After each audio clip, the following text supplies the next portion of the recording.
What if I told you that the lifeblood of one of America's oldest cities was about to shut down for nearly a week? Not a hospital, not a power grid, but the Green Line, the MBTA's iconic transit artery that moves 125,000 people daily. And here's the kicker: this isn't an isolated incident. It's the second major shutdown in 2 months. You know what that says about Boston's infrastructure? It says we're living in a time machine. A time machine where public transit is treated like a relic that's due for a modern upgrade, but the upgrades keep getting delayed by, the same outdated systems we're trying to fix. Let me paint a picture.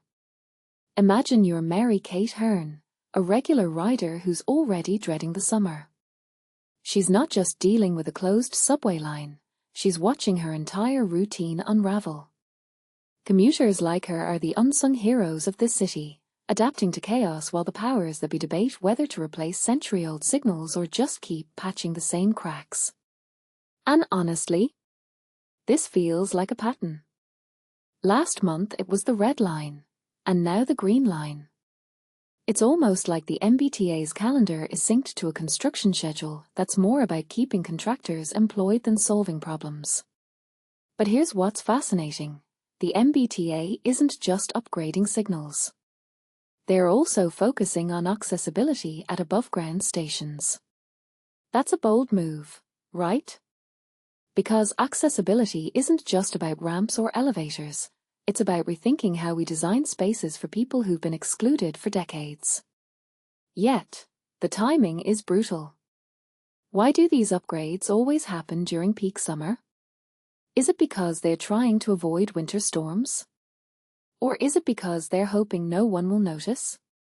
I mean, how many times can a city's transit system become a punchline before it's taken seriously? And let's talk about the shuttle buses. They're a stopgap solution, sure, but they're also a reminder of how fragile our systems are. You can't just slap a bus route over a decade-old problem and call it progress. It's like putting a band-aid on a broken leg and expecting to run a marathon. Meanwhile, riders like Paige are trying to stay positive. She's adjusting her schedule, embracing the chaos. But is that really sustainable? 5 days a week of disruption?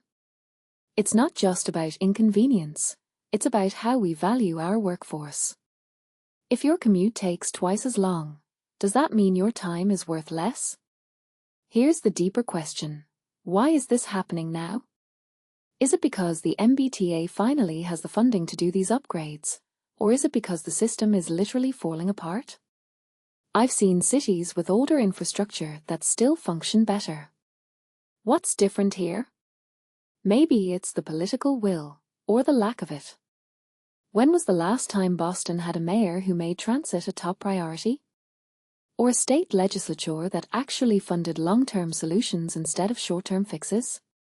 This isn't just about subway lines. It's about how we treat our infrastructure as a whole. If we're willing to shut down entire transit systems for weeks at a time, what does that say about our commitment to urban mobility? Are we building cities for the future, or just trying to keep the past from collapsing? And if you're watching this, I want you to think: how many other systems in your city are teetering on the edge of collapse? Because if Boston's Green Line is any indication, we're all riding the same train, and it's due for a major overhaul.